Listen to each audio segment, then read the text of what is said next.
يا طالبا سبل العلوم وقاصدا لمناهج التقوى وركب حصان أخلص لربك واصدقن طلابه فهو المجيب يا أخ الإيمان واتبع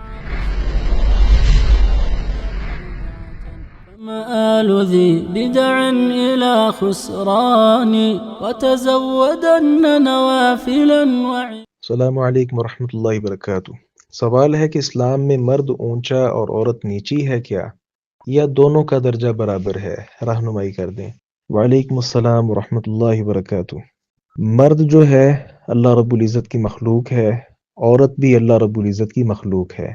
یہ ذرا بات اچھے سے سمجھ لیں، مرد بھی اللہ کی مخلوق ہے اور عورت بھی اللہ تعالیٰ کی مخلوق ہے۔ جو کسی چیز کا بنانے والا ہوتا ہے نا، وہ اس کی فطرت کو، اس کی نیچر کو، اس کی طبیعت کو، جبلت کو، خلقت کو، ان ساری چیزوں کو باقی لوگوں کی بنسبت زیادہ سمجھتا ہے۔ تو اللہ تبارک و تعالیٰ نے مرد کو پیدا کیا، اللہ تبارک و تعالیٰ نے ہی عورت کو پیدا کیا۔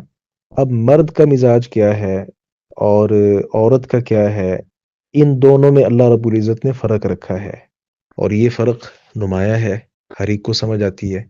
اسی طرح جو یعنی کئی چیزیں میں نے آپ سے ذکر کر دیں، وہ طبیعت ہو، خلقت ہو، وغیرہ وغیرہ ساری چیزیں۔ عورت جو ہے اس میں ضعف، کمزوری، وہ مرد کے مقابلے میں زیادہ پائی جاتی ہے۔ اب اس پر عورت واویلا کرے، شور کرے کہ ایسا کیوں ہے؟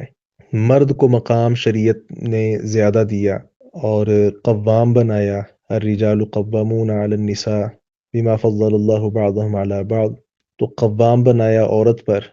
اب ایسا کیوں ہے؟ اللہ تعالیٰ نے آگے بتایا بما فضل اللہ بعضهم علی بعض، اللہ نے برتری دی ہے ایک دوسرے پر۔ تو جب برتری اللہ نے دی ہے تو پھر خواتین کا مردوں سے مقابلہ کرنا اور ان کو زد و کوب کرنا، اس کی کیا دلیل ہے؟ وَبِمَا أَنفَقُوا مِنْ أَمْوَالِهِمْ، اسی آیت میں دوسری توجیہ اللہ رب العزت نے جو بیان فرمائی وہ یہ ہے کہ مال خرچ کرنا یہ مرد کی ذمہ داری ہے، مرد خرچ کرتا ہے، اس بنا پر بھی اس کا مقام زیادہ ہے۔ تو ایک میں لطیفے کے ساتھ آپ کو بات سمجھا دیتا ہوں۔ چیونٹی کو اللہ رب العزت نے پیدا کیا ہے، اسی طرح جو ہاتھی ہے اسے بھی اللہ رب العزت نے پیدا کیا ہے۔ اب چیونٹی یہ کہے مجھے ہاتھی جتنا جسم کیوں نہیں دیا گیا، کہ ہاتھی میں جو طاقت ہے وہ مجھے کیوں نہیں دی گئی، ہاتھی کی جو بناوٹ ہے مجھے کیوں نہیں دی گئی، یا ہاتھی یہ کہے کہ مجھے اتنا بڑا اللہ رب العزت نے کیوں بنا دی ہے، چیونٹی جتنا کافی تھا میں، تو یہ کیا ہے؟ غلط بات ہے نا۔ ہاتھی ایک الگ چیز ہے، چیونٹی ایک الگ چیز ہے۔ اسی طرح اگر نسل ایک بھی ہو، اب ایک طرف دیکھ لیں آپ بکرا ہے اور دوسری طرف جو ہے وہ چھترا ہے، دونوں اشات ہیں، دونوں پر شات کا لفظ بولا جاتا ہے۔ اب اس کا مزاج کیسے کا ہے، اس کا مزاج کیسے کا ہے؟ تو مرغ آپ دیکھ لیں، مرغ دیکھ لیں، مرغی دیکھ لیں، ان کی ظاہری شکل و صورت الگ الگ ہے جبکہ چیز ایک ہے۔ یہ باتیں تھوڑی میں کھل کے اس لیے کر رہا ہوں کہ آپ کو اندازہ ہو کہ ہمارے معاشرے میں کتنی بری سوچ ہے جو اکثر خواتین کے ذہنوں میں ہے کہ ہم کمزور کیوں ہیں، ہمیں یہ کیوں کیا گیا، وہ کیوں کیا گیا۔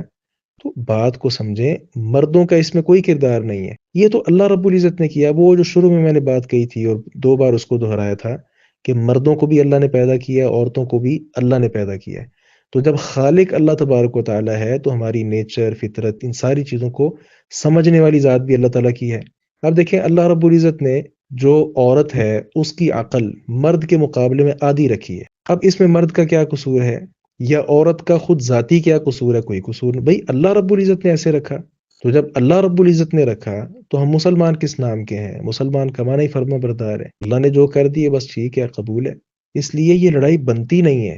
اور جو مساویانہ مساویانہ حقوق، بے وقوف لوگ ہیں یہ، مساویانہ حقوق ہو ہی نہیں سکتے۔ چونٹی ہاتھی کو کہے کہ مجھے مساویانہ حقوق دو، کو بات بنتی ہے؟ یہی معاملہ ادھر ہے۔ تو ان باتوں کو سمجھنا چاہیے، خواہ مخواہ ان چیزوں کو لے کر خصوصاً میاں بیوی کا آپس میں یا دیگر مجموعی طور پر اس طرح کی یہ جگ ہنسانی، یہ معاملہ اچھا نہیں ہوتا۔ اللہ تعالیٰ نے جہاں رکھا ہے بہت اچھا رکھا ہے، اللہ تعالیٰ کا شکر ادا کرنا چاہیے، اور جو کرنے کے کام ہیں ان پر توجہ کرنی چاہیے۔ السلام علیکم ورحمۃ اللہ وبرکاتہ۔